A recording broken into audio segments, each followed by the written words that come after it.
તો જે સૌથી પહેલો પ્રશ્ન છે આજના કરંટ અફેર્સનો, તાજેતરમાં ભારતીય સેનાને કયા લડાકુ હેલિકોપ્ટરની ડિલિવરી અમેરિકા પાસેથી મળવાની છે? તો સાચો જવાબ છે AH-64ES અપાચે. તો આપણે વાત કરીશું આ લડાકુ હેલિકોપ્ટરની. બીજો પ્રશ્ન છે કરંટ અફેર્સનો મિત્રો, સૌથી ઇમ્પોર્ટન્ટ છે. PM ધાન્ય કૃષિ યોજના તાજેતરમાં લોન્ચ કરવામાં આવી છે. એ અન્વયે કૃષિ જિલ્લાઓનો વિકાસ કરવા માટે કુલ કેટલા જિલ્લાઓનો લક્ષ્ય રાખવામાં આવેલો છે? તો સાચો જવાબ છે 100 જિલ્લાઓનો વિકાસ કરવામાં આવશે.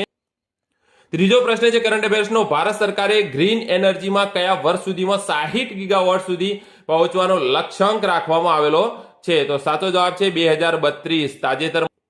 આગળનો પ્રશ્ન છે, તાજેતરમાં WHO એ કયા રોગ માટે લેન્કાપાવિર નામની દવાને મંજૂર આપી દીધી છે? તો વર્લ્ડ હેલ્થ ઓર્ગેનાઇઝેશને તાજેતરમાં HIV ના રોગ માટે લેન્કાપાવિર નામની દવાને મંજૂરી આપી દીધી છે. મિત્રો, HIV માટે કોઈ દવા હતી નહીં, જેને તાજેતરમાં જ WHO એ મંજૂરી આપી છે. લેન્કાપાવિર નામની દવા છે, યાદ રાખો. આગળનો પ્રશ્ન છે, તાજેતરમાં જ હાઇપરસોનિક મિસાઇલને તોડી શકે એવી એર ડિફેન્સ સિસ્ટમ ચર્ચામાં છે એરો 4 નામની એર ડિફેન્સ જે ચર્ચામાં છે તે કયા દેશ દ્વારા વિકસાવવામાં આવી છે? તો સાચો જવાબ છે ઇઝરાયલ દ્વારા. મિત્રો, હાઇપરસોનિક એટલે કે મેક 5 ની ગતિથી પણ વધુ ઝડપી ઉડતી મિસાઇલોને તોડી પાડવી ખૂબ જ અશક્ય હોય છે. એના માટે આ એરો 4 એર ડિફેન્સ વિકસાવવામાં આવી છે.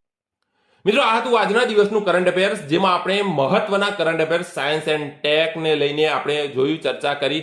હવે આજના દિવસનો પ્રશ્ન છે જેને જવાબ તમારે કમેન્ટ બોક્સમાં આપવાનો છે. તો મિત્રો, આજનો પ્રશ્ન છે, કેન્દ્રીય શિક્ષણ મંત્રી ધર્મેન્દ્ર પ્રધાનને કલિંગ રત્ન પુરસ્કાર 2024 રાષ્ટ્રપતિના હસ્તે એનાયત થયો હતો. આ કલિંગ રત્ન પુરસ્કાર કયા રાજ્ય દ્વારા આપવામાં આવે છે?